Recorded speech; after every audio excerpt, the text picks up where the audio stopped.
Ottawa says more time is needed before patients with mental illness can be included in the legislation. CTV's Colton Prail is in our bureau with more for us on this morning. Colton, good morning. So what did we hear from the government about the decision?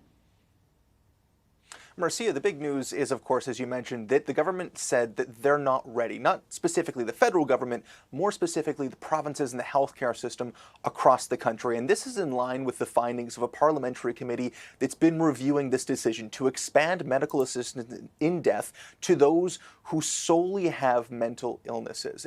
And it's more than just that. You know, there is a scope to the mental illness. There's still a medical process to ensure that you can access MAID.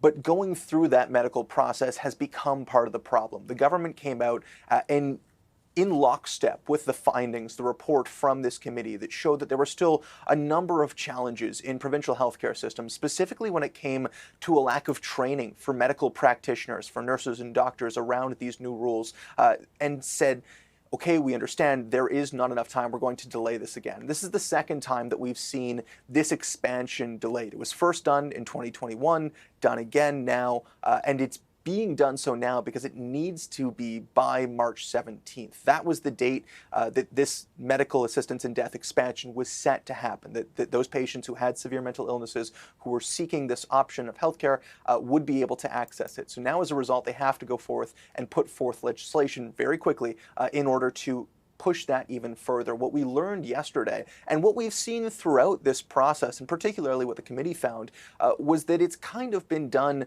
in reverse. The federal government made the announcement they were going to do this, they were going to expand it, and at the same time there was immense pushback really from a number of advocacy groups, and as a result this parliamentary committee convened, they studied the issue and they found that the healthcare system's not quite ready for it. And so all the while as we've been moving closer to this deadline, moving closer to the point where it was going to be expanded to include these new rules, to include these new rule sets, there wasn't enough training, there wasn't enough progress in the healthcare system to ensure that doctors and nurses were ready to make that jump. And so that's what the report came out yesterday announced. The federal government says we agree with it, and so as a result they're pushing this back once more. A not insignificant portion of this too is there are very high political stakes here. This is a contentious issue. A significant majority of Canadians in polling have found that they are against this if there could be improved mental health services for some of these patients.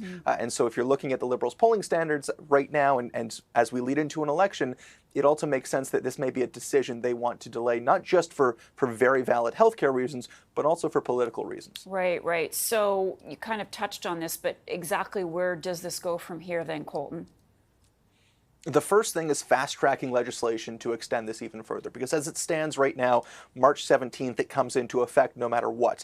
And the federal government has admitted that they need to act quickly on this, and it's expected that they will be able to. This is an issue, delaying it in particular has been an issue where there has been significant support from parties across the board. A number of parties are actually against this idea altogether, but delaying it has received support. So that's the first thing the federal government will need to do. They'll need to put forth legislation and get that passed as soon as possible. From there, we're looking at timelines, and that's the big question mark that we didn't get answered yesterday from the health minister or the justice minister. There's a chance they'll be asked those questions again at cabinet this morning, either on the way in or the way out. I wouldn't expect firm answers yet until that legislation comes forward, but the big question will be, how far are you pushing this off, and what does that mean for patients who are expecting this treatment to be available in the spring? There's already a line or a desire among some Canadians for this treatment to be available. Finding out what happens for them is the next part of this as well. Colton, thank you so much for all of that. Really appreciate it.